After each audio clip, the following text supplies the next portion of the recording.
Good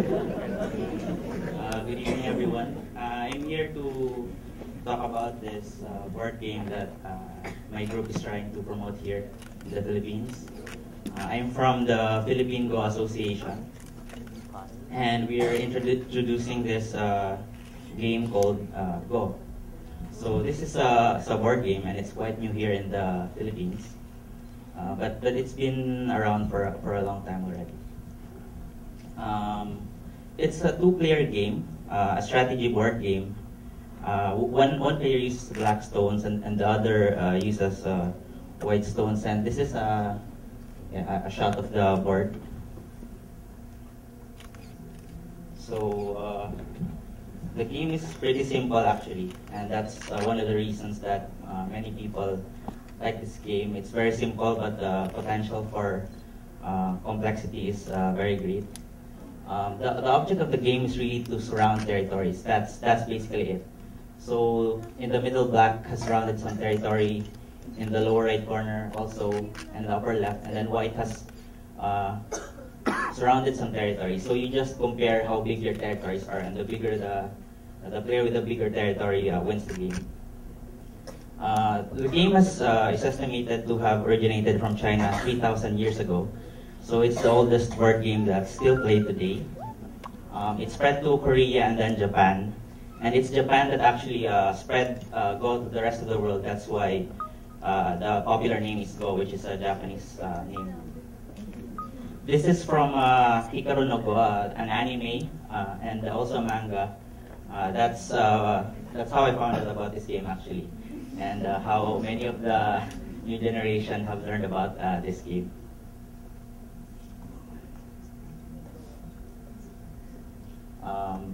So there are professional Go players, people who earn their living by playing this game. And this particular one is one of the richest probably because he's the strongest Go player now. His name is Lee Sedol, and he's from Korea. He was invited this year to play in China. This is the biggest Go board in the world, in China. And Lee Sedol, together with the strongest from China, played in that tower over there. And some people will send signals here so that there are people in black and white clothes to represent so there.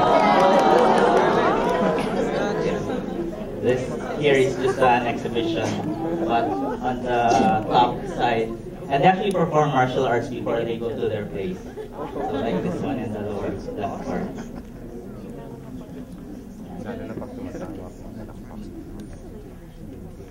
This is a special room in Japan called Yugenoma. It's a room specifically for big title tournaments in Japan.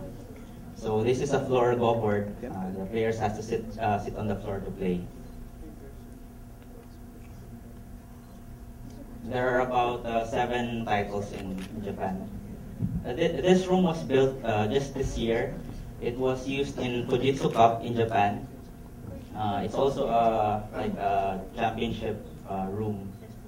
So they built this just for championship titles. International Fujitsu Cup is an international Go tournament. So this is a floor Go board. As you can see, the grain on the side of the board, it's actually from a very big tree.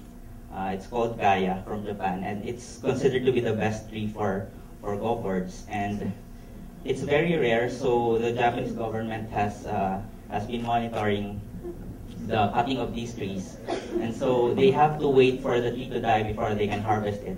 And since it ages from around 300 to 600 years, so it's very expensive. This they estimate some boards go as expensive as $20,000 US. This is Omeda-san. He's drawing the lines on the board with a katana blade. So that's how traditionally they draw the lines. So there are also mass-produced ones, but for the case of the floor Go boards, the expensive ones, it's done by these craftsmen. A tradition that's passed in their family. So this is a ghost stone. So ghost stones are modern ghost stones are made from plastic or glass. but more traditional ones are made, the white ones from seashells and the black ones are slate stone. And an interesting bit is that they actually make the black stones a bit bigger than white because of the optical illusion. Black absorbs light, so it looks smaller. This one is from an international amateur tournament. 2 months ago, I participated in this. And this girl is from Ecuador, representing her country. So around 70 countries participated in this tournament, and Philippines is a newcomer. So this is my first opponent in this tournament. He's from Slovenia, and let's just say he's really strong. Yeah, very strong.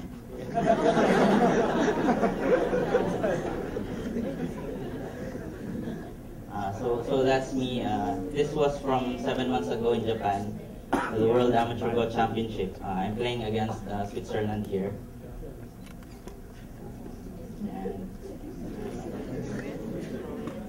And some of the games are broadcast in the internet for Go players to watch online.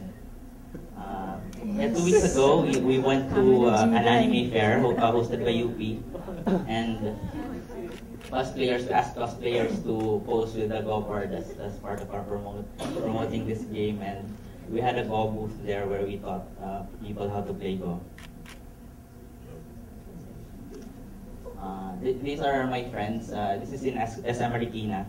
We go there once a month because there's an event, open gaming meet, where different board game players go there. So we participate in that event. Actually, this Saturday, there's another one that we are attending.